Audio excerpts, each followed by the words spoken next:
Sunday afternoon Bible story time with Chesley and Karen. You all ready? I think they are, Chesley. All the kids are ready. They're ready to hear the gospel. And what about the adults? I'm sure we have some adults. We hear from time to time that we have some adults that listen to this every week with their children or grandchildren, and even the neighbors. Even the neighbors. Yes, we've heard that Jim up in Tulsa, he invites his neighbors' children to come over and view this with his grandchildren. So we're glad to have everybody. And what about that lady up in Kansas? Yes, we have a lady up in Kansas in a care center. She faithfully listens. Her name is Mary, and we appreciate having Mary. She even comments many times because she thinks I'm handsome. Well, that, and she appreciates the Bible stories because she loves truth. She loves truth.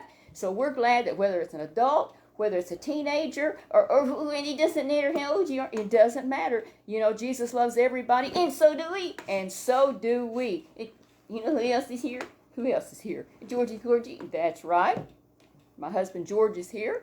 He's listening. And what about the dogs? Oh, no, the dogs are outside. They were snoring, and then now they're outside barking. And they're not disturbed. And we need to get the do not disturb sign up. And so it's supposed to be on the door. It's supposed to be on the door. Yes, so people know not to disturb. We're glad that we have a story today. And you know something? Sometimes we get disturbed. Sometimes we get disturbed in ways like our story today about David. And you know something? You got to say, well, I didn't forget anything. And you surely did. Put it down our theme song. Oh, the theme song. I thought you just decided not to sing it. This gospel train is chugging up the track. Chugging up the track, it's chugging up the track. This gospel train is chugging up the track. Chugging to the glory land. And who all can go, Chesley? Well, just get on board this gospel train. Yes, you can. Yes, you can. Get on board this gospel train. Yes, you can. Yes, you can. That's anybody that wants to love Jesus and serve him. And I know you know who's up there in heaven. I sure do know who's up there in heaven. It's gonna see Jesus. Yes, I am. Gonna see Jesus. Yes, I am. Gonna see Jesus. Yes, I am. Yes, I am. Yes, I am. For all of those that are on the gospel train, and you just live for Jesus every day. Live for Jesus every day. Serve him. Oh, get on board this gospel train. Okay, Chesley, we have to go on now to our song. Going to our Bible story today. In 1 Samuel chapter 18 and also 19, we're going to read about a time, talk about a time when life got really, really rough for David. He wasn't yet the king, but he had been called to be the king or been anointed to be the king. And then God had chosen him because Saul was wicked. Saul, the man that was chosen as king, he had been humble, he'd been very kind, he loved the Lord, and then he changed. And what made him change? Chesley, we don't know what made him change, but somehow he decided that he wanted to live in his own way, do what he wanted to, and he didn't wait on God. He didn't wait on God when God sent instructions by the prophet Samuel to give to him. And he did it if he wanted to, and if he didn't, he got tired of waiting, he just went ahead. That's right, he got tired of waiting. He just went ahead. Well, God saw that he couldn't use Saul anymore because Saul he didn't please God. He wouldn't please God. He wouldn't humble his heart. He just did his own way. And so God couldn't use him. And so he got someone else. He chose, there was a little shepherd boy out there named David. And going through all of the sons, you know, as the prophet Samuel was told that he was to choose a new king, while Saul went ahead and served his term as king. He had a while more to go, but he wanted this man, and he wanted another one in training. He was going to be in training, and actually he already was. Well, it turned out, long story short, it was David. Out of all the sons, it was like 7 sons, and he was the baby of the family.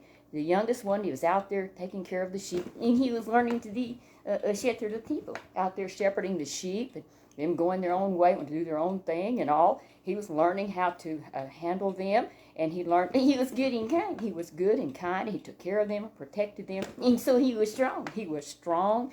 He had a good eye. He could take that slingshot, and he's going to need it. Yes, he was going to need it when wild animals would come, but time would come when another danger would come. Instead, it was going to be some humans were going to be after him. Even Saul. After him, and he didn't do anything wrong. I know he didn't.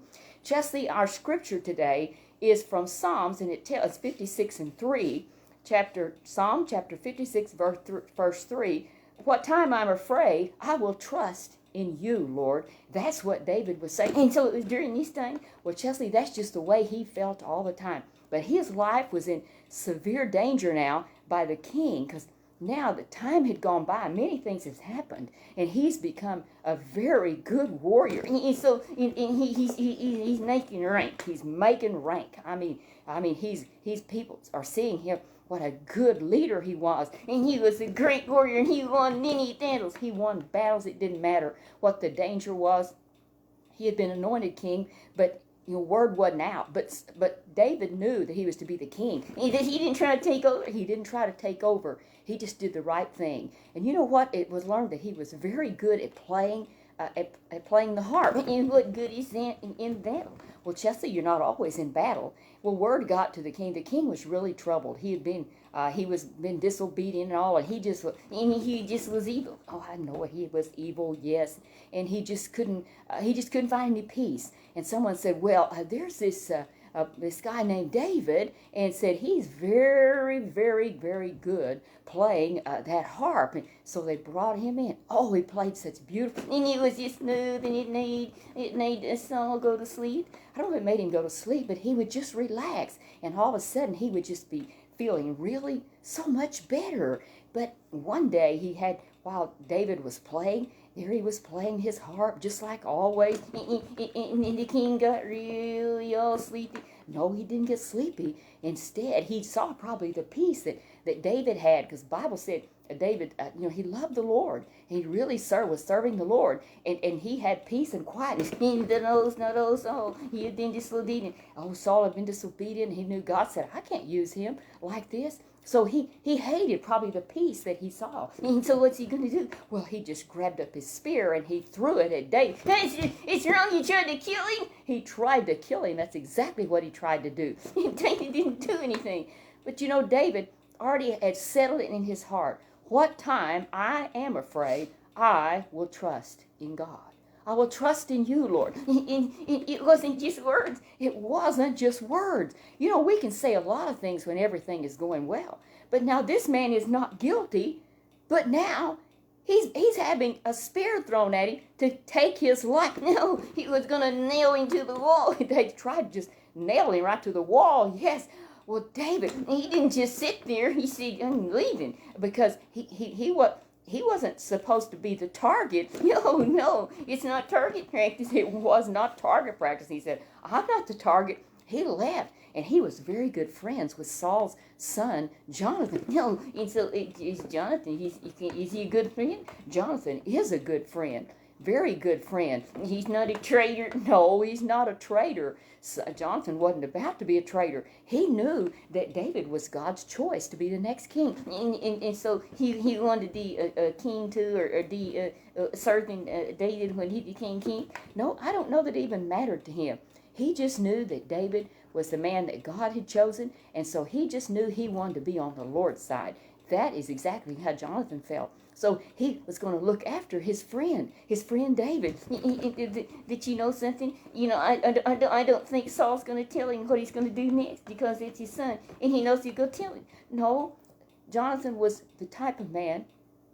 He was very wise, and he knew how to handle himself, knew how to handle things. And so he told, as David went to him, and he said, I've got to leave. My life is in danger. And he said, he's going to kill me. That's right. He said, he's going to kill me. And said, he's not going to tell you, but he's going to sneak around and do it. And Jonathan, what did Jonathan say? I think he's scared too. Jonathan was probably scared too. But David said, I need to get out. I know he's not going to tell you. And so he's going to sneak around and have somebody murder me. Did he, something? What, Chesley? I don't think it can happen, because God has said that David is the next king, and it's going to happen. What God said is going to happen. As long as David honors his part, what he's supposed to do, and that's just to be faithful. Be faithful. That's what, and that, even though he was afraid for his life, and he was very watchful, he knew that that Saul was trying to kill him, and he might send somebody to kill him, so he was very cautious. And Jonathan said, you know what? He would never do anything without telling me. Oh, he just not find out.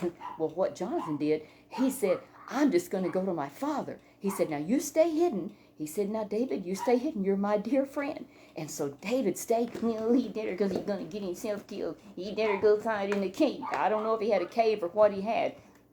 Well, I know something is. I'm getting scared. Well, yes, it would make anybody scared. People would say, I'm glad I'm not in David's shoes. That's a terrible place to be. Jonathan talked to his dad, and he said, Dad, I don't know why you're doing this. He said, David is a very faithful warrior. You need him. He said, this you got. He's the best. And the people really liked him. And so by now, Saul was, the evil spirit wasn't troubling him right now. And he said, oh, you're right. I did the wrong thing. And he said, you'll tell David to come on back.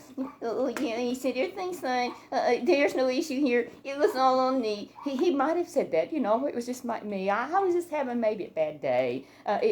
Chesley, what are you doing? Oh, I was just flirting with the girls. Okay, well, let's go on with our story because this is really a serious story.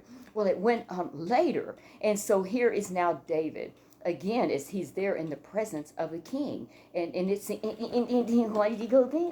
Because Saul had told his son Jonathan, I'm wrong. He said, so everything is fine. And so did David believe him? I think God said, we don't trust you. Well, David decided because Jonathan said everything is fine. Dad acknowledges he did wrong, his dad, King Saul. And so now David is back again. He was in the presence of the king, and everything was fine. Everything just appeared to be going fine until one day again, or one night, all of a sudden there he is. He's playing there his harp, and all of a sudden, and Saul, he got all negative when he saw the happiness and the joy that David had in the quietness, and he just had a peace and a quietness all about him, and that is what Saul used to have. But now that he had disobeyed God, and he wouldn't humble his heart, and all he had to do was tell God he was sorry. He wouldn't do it. He was so full of his rebellion, and so he couldn't get to God, and so he took it out on David. He was going to kill David. He was going to smite him to the wall. David had to leave. David knew it's dangerous. I've got to get out of here. And this is what he said again and again. This was what ran through him in his heart all the time. He would cry out to the Lord. What time I am afraid, I will trust in you. He knew he wasn't guilty. He was not guilty. And God had called him. God had made him a promise. And it was going to happen. And God did surround him with faithful people. And one of them was Jonathan. And he was true and faithful. Chesley, may that be said of us. That we are true no matter what. Even when you're scared. Even in times that we're scared. We do the right thing. But Chesley, the reason we can do that is because ahead of time we've been making plans and we've been praying. We've been trusting the Lord and we've been depending on Him. And whatever situation comes up, you have to do it. You have to have already considered it, thought about it. You have to be reading God's Word and know what it says and praying and asking God to give you strength and do the right thing, even when you've been done wrong, and it's not fair. It isn't fair when we're done wrong, when we're doing right, but it happens. But the thing is to do the right thing, and one day, God did see that David was promoted to king, just like God had said. So Chesley, may we ever know that God will keep His word. And why does there have to be all those crazy bad things? Crazy bad things coming because we have the devil. Because there's the devil and he's fighting. And he has his people that fight too. Yes, he has his people that fight for him. But may we remember, and do they know they are? I don't know that they always do really know that it's the devil that's using them. But it happens. So Chesley, let's just know that in spite of what others do, still be kind. Still be kind. And remember who you are, a child of God. And God will help you. And one of these days, we're going to live with Him. We're going to see Jesus. Yes, and up in the glory land. So it pays Chesley to be faithful here, because one day we'll get to be there with Him forever. And there will be no devil. There won't be any devil there to accuse us and say that we're evil and we're guilty of bad things. It's just the children of God worshiping the Lord. Just be worshiping the Lord over and over again. I don't know what all the Lord has planned. It's going to be great. It's going to be, we don't even know what all, but it's going to be wonderful to be with Jesus. And Chesley, even as good as things are right now for you, there comes something that has to happen. Where are you getting at, Chesley? it's time to, I think I saw a termite. No, you didn't see a termite. And I heard a mosquito. No, you didn't hear a mosquito. What you heard is that it's time to go to bed. Oh, dead time. I just got out of there. I just got out. I'm not even sleepy. Well, Chesley, you may not be sleepy, but you can get in your trunk and close your eyes. Oh, I think this is pretty crazy. I think Chesley, we should not be stalling around. We should tell everybody goodbye, and we'll see them next Sunday afternoon, the Lord willing. See you next Sunday afternoon, the Lord willing. And I wish I didn't have to go to bed. Can I get a pass? No, you can't get a pass.